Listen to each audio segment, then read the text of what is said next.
E nosso estudo de hoje é a lição 28b do livro Estude Viva, tem por título Doenças Fantasmas. Somos defrontados com frequência por aflitivo problema cuja solução reside em nós. A ele debitamos longas fileiras de irmãos nossos que não apenas infelicitam o lar, onde são chamados à sustentação do equilíbrio, mas igualmente enxameiam nos consultórios médicos e nas casas de saúde, tomando o lugar de necessitados autênticos. Referimos-nos às criaturas menos vigilantes, sempre inclinadas ao exagero de quaisquer sintomas ou impressões, e que se tornam doentes imaginários, vítimas que se fazem de si mesmas nos domínios das moléstias fantasmas. Experimentam às vezes leve intoxicação, insuperável, sem maiores esforços e dramatizando em demasia pequeninos desajustes orgânicos, encharcam-se de drogas, respeitáveis quando necessárias, mas que funcionam à maneira de cargas elétricas inoportunas sempre que impropriamente aplicadas.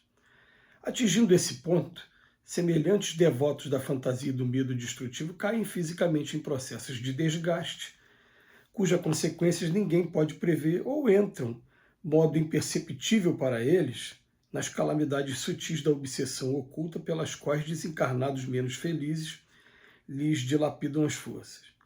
Depois de se instalada a alteração do corpo ou da mente, é natural que o desequilíbrio real apareça e se consolide, trazendo até mesmo a desencarnação precoce, em agravo de responsabilidade daqueles que se entibiam diante da vida sem coragem de trabalhar, sofrer e lutar.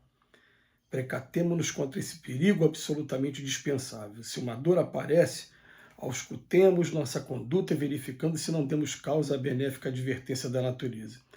Se surge a depressão nervosa, examinemos o teor das emoções a que estejamos entregando as energias do pensamento, de modo a saber se o cansaço não se resume a um aviso salutar da própria alma para que venhamos a clarear a existência e o rumo.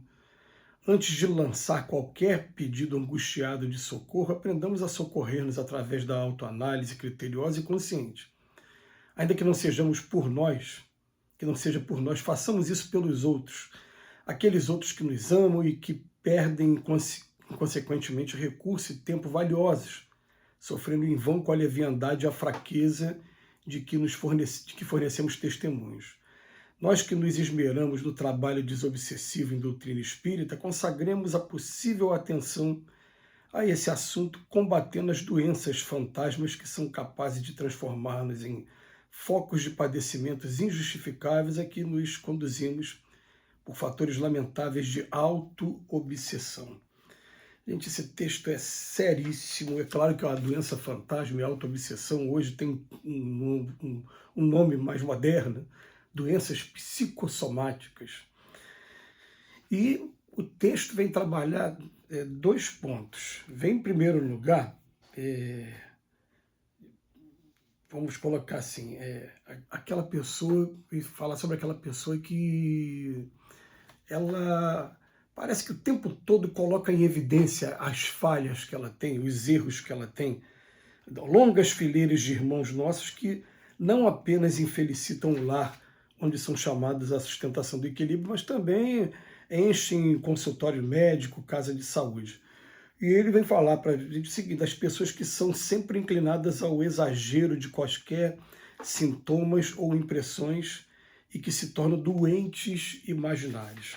A gente tem que descobrir uma coisa definitivamente, aprender uma coisa definitivamente.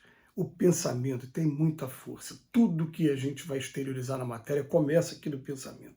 Primeiro vem do pensamento para sair através de palavras ou através de atitudes. E o que acontece? O pensamento, quando ele está direcionado para coisas que são nocivas, ele vai criando toda uma atmosfera também perniciosa ao nosso redor. Ele vai transformando aqui, ó, vamos colocar assim, o campo vibracional. Mais uma vez, falar de vibração, porque quem estuda um pouquinho de física, quem é espírita, usa muito esse termo. Esse campo aqui ao nosso redor, já que nós somos como um imã, a gente fica atraindo e o universo responde de acordo com aquilo que a gente busca. Se eu estou buscando uma coisa que é desequilibrante, aquilo vai se acumulando, vai se formando. O Emmanuel fala que a partir daquele momento até entidades desencarnadas podem se aproveitar desse momento e podem começar a chegar próximo da gente, e depois a gente vai experimentar leve intoxicação, que é superável, tudo bem, mas daqui a pouco a gente começa a dramatizar tudo, vai começar a utilizar algumas drogas, o Emmanuel até fala aqui, o André Luiz nesse texto, nesse caso, drogas que são respeitáveis quando necessárias. Eu tive um problema uma vez em uma determinada casa espírita, porque o raciocínio que eu tive foi o seguinte, né? Eu ouço através das obras de André Luiz que tem muitos espíritos que desencarnam e chegam do outro lado da vida ainda vinculados, viciados em alguns comportamentos que tiveram aqui. Então, bebiam muito e agora sentem a falta, crise de abstinência do álcool. Fumavam muito e hoje sentem a crise de abstinência do tabaco. Comiam muita gordura, comiam muito doce, eram viciados também em coisas, chegam do outro lado e sofrem. Aí o que acontece? De um tempo para cá, começou-se uma onda de vício em ansiolíticos, em antidepressivos. E o que me preocupou bastante foi quando, há 15 anos, 20 anos atrás, 2005, eu vi que tinha uma comunidade, na época era Orkut, uma comunidade no Orkut que era Eu Amo Fluoxetina. Falei, como assim? Fluoxetina é um remédio antidepressivo. E eu comecei a perceber pessoas se viciando em remédios que desequilibram o sistema nervoso e que até para você depois parar de tomar esse remédio, você precisa de desmamar, é o termo que os médicos usam, vai fazendo de modo terapêutico, diminui a dose, depois dia sim, dia não, você não pode parar bruscamente porque o dano que você provoca no seu sistema nervoso é irreversível. Então eu observei aquilo e aí conheci o livro No Mundo Maior. Foi um livro escrito por André Luiz e nesse livro tem um capítulo, esse livro é dedicado a estudar as enfermidades da mente.